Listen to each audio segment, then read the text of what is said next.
Dr. Marshall Goldsmith, thank you very much for joining the HR Observer today. We have a list of questions to actually ask you. I'm a big fan. I would like to start by asking you from your experience, what are the critical qualities or traits that are considered, yes, for leaders to possess? Well, the leaders I coach are already very successful people. They're all smart, driven to achieve, high integrity, care about the company, care about the customers, knowledgeable about the industry, and they're great role models.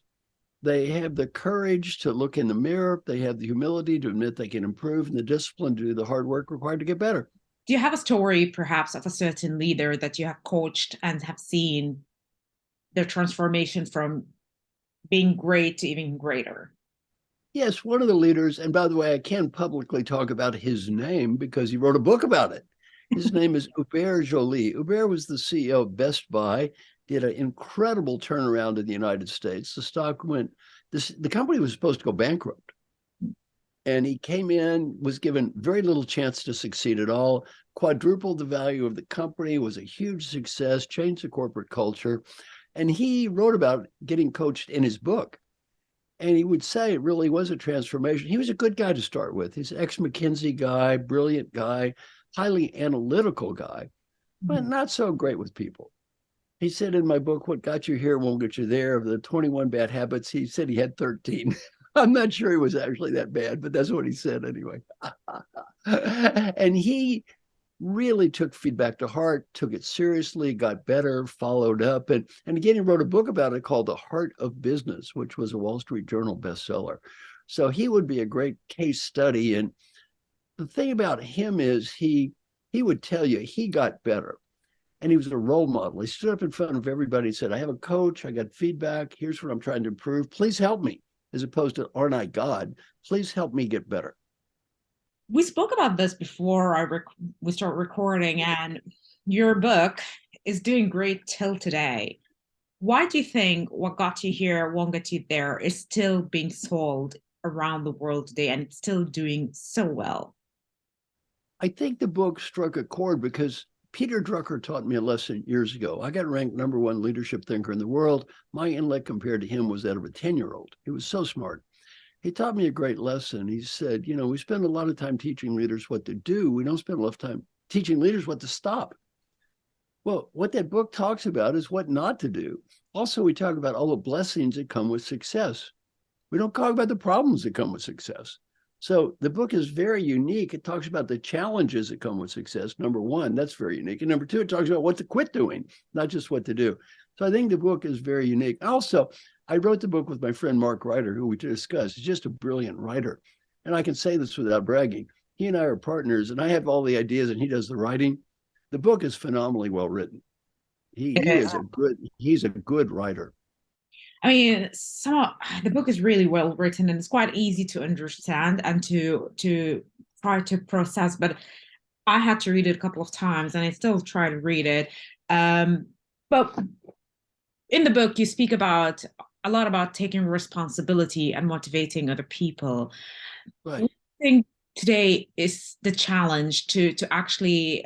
What are the challenges that leaders find in terms of adopting these kind of concepts today? Well, it's always hard. I mean, it's not just today. It's always been hard. It's very hard. People talk about, I want everyone to be accountable. You know what they mean? I want everyone else to be accountable. I don't want to be accountable for me. I want them to be accountable. It is very hard. One of the things I talk about in the book is the concept of daily questions. So it's a process I've been doing every day for 25 years. Now, people ask me, do I have a coach to help me? I've had someone call me on the phone almost every day for 25 years to help me. Why? My name is Marshall. I'm too cowardly and undisciplined to do any of this stuff by myself. I need help, and it's okay. Well, we all need help. And, do leaders find this difficult? Of course they do. Everyone finds this difficult. It's very hard to get feedback. It's easy to talk about. It's hard to do. It takes a lot of courage to look in the mirror. It takes humility to admit you can improve. By the way, you know what I've learned in my job? I can't help perfect people get better. If someone's already perfect, nothing I can do to help them, right? It takes humility and it takes discipline. The leaders I coach that do the best work hard. And by the way, is that easy? No. Is it ever going to get easy? No. And do you ever get perfect? No. I want to talk about feedback, but prior to talking about feedback, I would like to ask you a personal question. What made you become a leadership coach? Well, how did I get into this field? That's a very interesting question. Totally by accident. I'll have to give you a little bit of a winding story. Started out, I met a very famous man named Dr. Paul Hersey. Very lucky to meet him. He was the highest paid consultant in the world in our field at that time. He and Ken Blanchard wrote a book. They invented something called situational leadership. So I had the privilege of spending time with him. And I was smart enough to do one thing, know who I was. So literally I said, you are so good. I'll sit in the back of the room. I'll serve coffee and carry bags and, arrange the tables. I was a helper in the back of the room because he was so good. And I learned a lot. Then one day he got double booked. He said, look, I'm teaching this leadership class, but I'm double booked. Can you do it? I said, I don't know. He said, I need help. Can you do it? I said, I don't know. He said, I'll pay $1,000 per day. I was making $15,000 a year. You know what I said? Yes, sir. I did this program, hugely successful. And the client was very angry when I showed up because it wasn't him, but I got ranked first place of all the speakers. He said, do you want to do this again? That's how I got into leadership development. And coaching was quite similar. I met a CEO and he said, I have this young man working for us, young, smart, dedicated, hardworking, driven to achieve, arrogant, stubborn, know-it-all jerk. He said, it would be worth a fortune to me if I could change that kid's behavior. I said, I like fortunes. Maybe I could help him. He said, I doubt it. I came up with an idea. I said, I'll work with this young man for a year. If he gets better, pay me. If he don't get better, it's free. You know what he said? Sold. There was nothing called executive coaching. Right. I made it up. I just made it up. There was no field of coaching. Right. There was no word executive coaching. So it's interesting that you mentioned that. How has it changed over time? I mean, you've been doing it for decades now. How has your approach changed over time? Well, it has stayed the same and it's changed both. I invented something called stakeholder-centered coaching. And it's the most widely used coaching process around the world where leaders are taught to get feedback that's confidential, talk about what they learned, follow up on a rigorous basis, and measure improvement. And I wrote an article called Leadership as a Contact Sport. And, send me an email, marshall@marshallgoldsmith.com. I can send it to you. And it works. And I still do it. Yet as I've grown older, now I also do more coaching about life. I didn't do that when I was younger. But now I'm older. A large number of people I coach are billionaires. Well, one guy I'm coaching is worth $4 billion. Says, what am I supposed to do? Get you up from 4 billion to 4.1 billion? Does it matter anyway? He said, you're right. It doesn't matter. I just want to have a better life. I said, it's fine. Let's just do that. So as I've grown older now, I try to do two things. I still try to help people be more effective leaders, but I also try to help them have a little better life. Right. What could possibly be the the challenges for for people not being effective leaders? It's hard. It is very, very hard. One of the biggest challenges is this. One of my great clients said, for the great achiever, it's all about me, but for the great leader, it's all about them. You see, we're brought up trying to prove how smart we are over and over and over, trying to prove how right we are over and over. That's what you get reinforced for in school. You've taken millions of tests. You had one goal, prove you were smart, prove you were right, over and over and over, thousands of times. Hard to stop. And one of the great challenges is, for the great achiever, it's about me, but for the great leader, it's about them. Letting go of being the hero, letting go of being smart all the time, letting go of being right all the time, and realizing as a leader, that's no longer my job. I'm not here to make me great. I'm here to make them great. By the way, easy in theory, very hard in practice. It is definitely easy in theory. Part of it is self-awareness. And I was wondering, can you discuss the importance of self-awareness for leaders that can make them become more successful? Yeah, and I think that the higher up you go, by the way, the harder it is to know what's going on. Why? The higher up you go, everyone sucks up. Every time you get promoted, your jokes get funnier and people think they pretend you're smart. And it is very, very hard to find out how you really are doing because you get very little honest feedback. Look at the history of the human species. We had two groups of ancestors, one group called Tell the Truth, the other group called Fit In. Who lived and who died? these suck-ups lived, and to tell the truth, people died. That's the way it's been for a lot of centuries, right? We have a very deep human memory of this.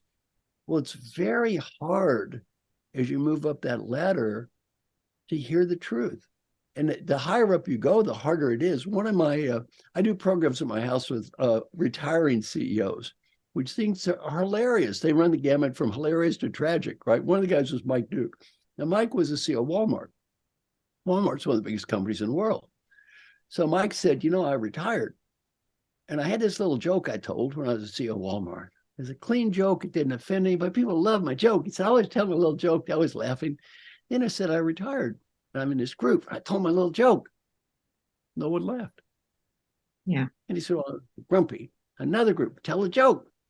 Nobody laughs. Finally said, my wife said, Mike, you idiot. Did you actually believe that joke was funny?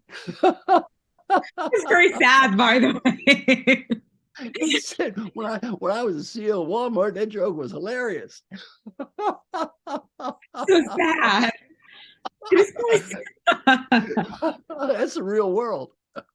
It is quite sad, though. Do you think, in a way, that actually hinders people from achieving what they actually want? Because, there are people who go after what they want, and there are others who don't. But even after sometimes going after what you want, there is a level where they just don't go beyond. What could possibly be the reason? They're just in their comfort zone? Or what is going on there? Well, there's something called the superstition trap. I behave this way, I am successful, therefore I am successful because I behave this way. Wrong. See, any human or animal will replicate behavior that's followed by positive reinforcement. The more successful we become, the more positive reinforcement we get, and we fall into this trap. I behave this way, I am successful. Yeah, you're successful because you do many things right, and in spite of doing things that are stupid. When we start believing everything is good, the other thing that happens is somebody wrote a book. What got you here to this level or to this organization or today may not be what you need to be there tomorrow. And the world changes. Well, the world changes. If we're stuck where we are, we're not going to adapt to the changing world. It's difficult to adapt to the changing world, I think, because we're looking now at remote working and hybrid and technology and all these kind of things. But at the same time, we're looking at people who just are rigid in their positions. They do not want to change. And what could leaders do to adapt to these kind of changes? Well, let me tell you what I'm good at and what I'm not good at. I only work with people that do want to change. People ask me a question, how do I motivate people that don't care? And you know what the answer is? I don't. I don't. I only work with people that do care. Now, if they don't care, it's okay with me. I don't argue with them. Just, don't care on your own time.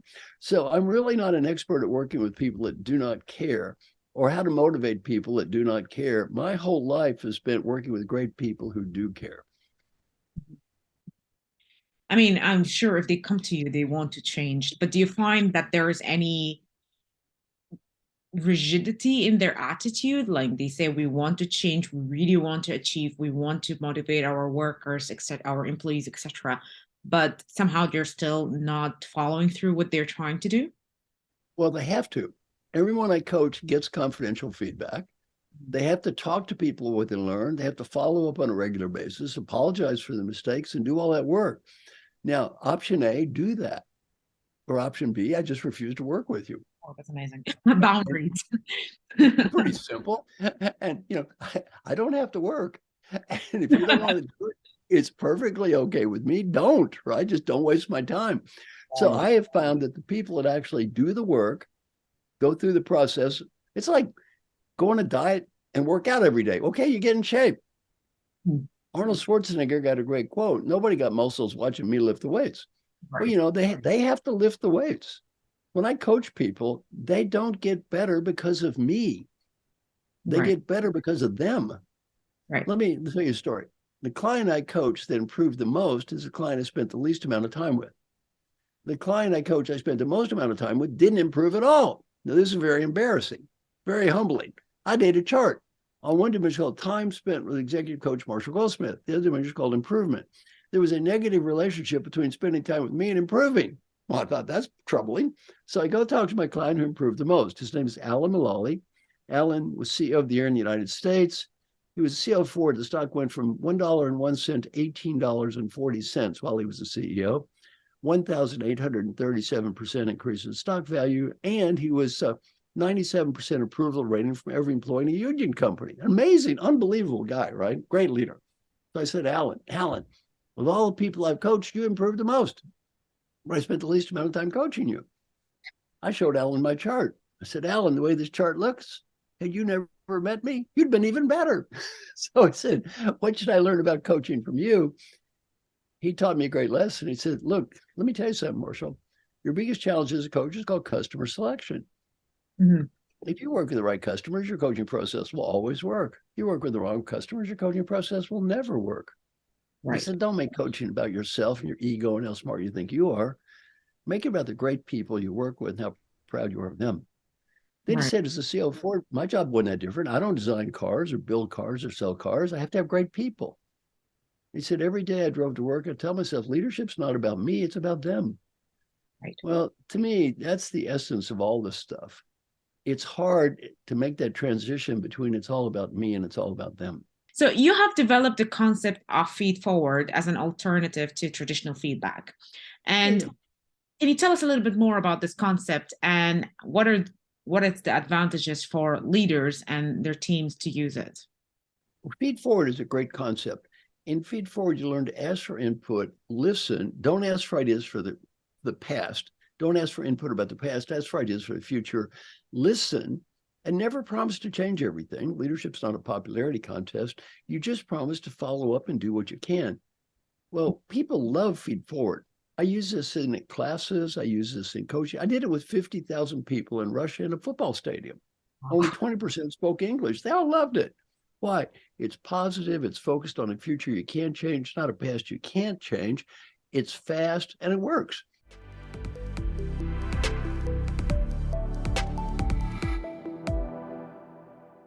Dr. Marshall, it is great to have you back again with us. I would like to know, what role does emotional intelligence play in today's world leadership? The higher up you go, the more emotional intelligence becomes important. If you're a first line, well, let's say you're an engineer on the front line, really emotional intelligence may be a little important. It's not that critical. You're in a highly technical job. You're a programmer, maybe not so critically important. As you move higher and higher up, more and more your issues become behavioral, not technical or intellectual. So what happens is emotional intelligence becomes more important. Peter Drucker said the leader of the past knew how to tell, the leader of the future knows how to ask. Why? Today we manage knowledge workers. They know more about what they're doing than their bosses do. We can't just tell them what to do and how to do it. We have to ask, listen, and learn. So emotional intelligence in the new world is much more important than ever. How can leaders develop emotional intelligence? What I always teach, figure out who you want to be, get feedback on how you're doing it. It's confidential. Develop important plans for improvement, follow up on a regular basis, do what my friend Hubert did at Best Buy that was such a great role model, measure getting better and give better. And by the way, and then give them all the credit for your improvement. We spoke about self-awareness before, and what you just shared sounds like a lot related to self-awareness. How important is self-awareness for leaders? It is very important and very difficult because, as we discussed, the higher up you go, the more difficult it is to get honest and straightforward feedback. It's very hard to be self-aware. Not that you're a bad person. It's everything you hear and say becomes filtered to a lot of layers. Now, I'll tell you a funny story. Everyone says they hate suck-ups. I'm sure you've heard this. Oh, I hate people suck up. So when I work with groups, I ask all the leaders in the group, do you like suck-ups? Oh, I hate suck-ups. Terrible, terrible, terrible. It's always puzzling to me. Everyone hates suck-ups. Why does so much sucking up go on? So anyway, I say, well, you all hate suck-ups. Oh, yeah. And then I say, how many of you own a dog that you love? Oh, what's your dog's name? Spiffy and Spot. Then I ask them, which family member gets the most positive recognition? Your husband, wife, your partner, your kids, or your dog? The answer is always the dog. I said, well, why does the dog get the most recognition? Well, the dog doesn't talk back. The dog doesn't argue. The dog's happy to see me. I come home, the dog is happy. Come home late, the dog is happy. Come home late and drunk, the dog is happy. Well, you see, we all say we hate suck ups. Why does the dog get the most recognition? The dog's a suck up. We all say we hate this, right? Well, the reality is we don't hate it. We all like being praised. We all like being admired. And the higher up you go, it's hard to sort out what's real and what is not real. It's easy from the outside to see this, to see leaders and say, why are they subject to this stuff? It's hard from the inside. It's very hard from the inside. It's hard when it's you. You're in a meeting, you make a comment, you say, one of the things I teach is adding too much value, classic problem of leaders. So one of my good coaching clients was JP Garnier. He was the CEO of Glaxo. I asked him, what'd you learn about leadership as the CEO of this big company? He said, I learned a hard lesson. My suggestions become orders. Now, if they're smart, they're orders. And if they're stupid, they're orders. So if I want them to be orders, orders. If I don't, they're orders anyway. My suggestions become orders. For 9 years, I trained the admirals in the United States Navy. What's the first thing you teach new admirals? You get the star, your suggestions are orders. Animals don't make suggestions. They make a suggestion. What happens? Aye, aye. It's an order. So I asked JP, what'd you learn from me when I was your coach that helped you the most? He said, you taught me one lesson, help me be a better leader and have a happier life. I said, what was it? He said, before I speak, stop and breathe and ask one question. Is it worth it? And he said, as the CEO of this big company, 50% of the time I learned, am I right? Maybe. Is it worth it? No. Because if we're not careful as leaders, when we speak, people do what we say. Right. And one of the best, my friend Alan, who I talked about earlier, is such a great leader. He has a motto. If someone asks him for a suggestion, you know what he says? Is there anyone in this company can answer the question better than me? If there is, why am I speaking? Because anything I say will probably do more harm than good. How do you get them to reach to this level that they become very self-aware that they can actually become disciplined? It's hard. It's very, very hard to do this. And you don't do it in one day. You do it over and over and over again every day. See, there's this great myth we have that once people get to a certain place, everything will be perfect after that. You know, it's all going to be good. Unfortunately, there's only one book that has the same ending, and they lived happily ever after. That's a fairy tale. It's not the real world. How do you get them to get there day after day after day, every day when you wake up in the morning, you start over? It's not easy to do any of these things. Why do I have someone call me every day? Why? I won't do this stuff by myself. It's too hard. It requires discipline and effort. It's like working out. You know, okay, you can't just sit there and say, I got in shape. Therefore, I don't have to work out anymore. Problem is not getting in shape, it's staying in shape. Well, you don't stay in shape because you watch a workout video or you read a book or you talk to someone. You stay in shape because you work out all the time. Leadership is about like that. It's a day-to-day effort. It requires hard work and discipline to do a great job of it, like anything else in life. And if you do the hard work and you put in the time, you'll probably be pretty good at it. And if you don't, you won't. I want to ask you, why do you think you're such a great author? Why do you think your books have affected so many lives? I think I've been very, very fortunate in a couple of ways. One, I have a great co-author who, you know, I have all the ideas and he does the writing, and I'm a good writer. He's just better than me. So as part of it, him, his name's Mark Reiter, Reiter. So he certainly deserves a lot of credit. The second thing is the stuff I teach is very practical and useful. It's not abstract or theoretical or up high in the sky stuff. It's all something anybody can take back and use. And by the way, I think you can use it at pretty much every age in life. I really believe a smart 12-year-old could read my stuff and understand it. Right. Well, at least most of it. It's not that complicated. It is not, but I think a lot of the concepts are actually, while the writing is amazing, a lot of the concepts require a lot of reflection. They Uh, do.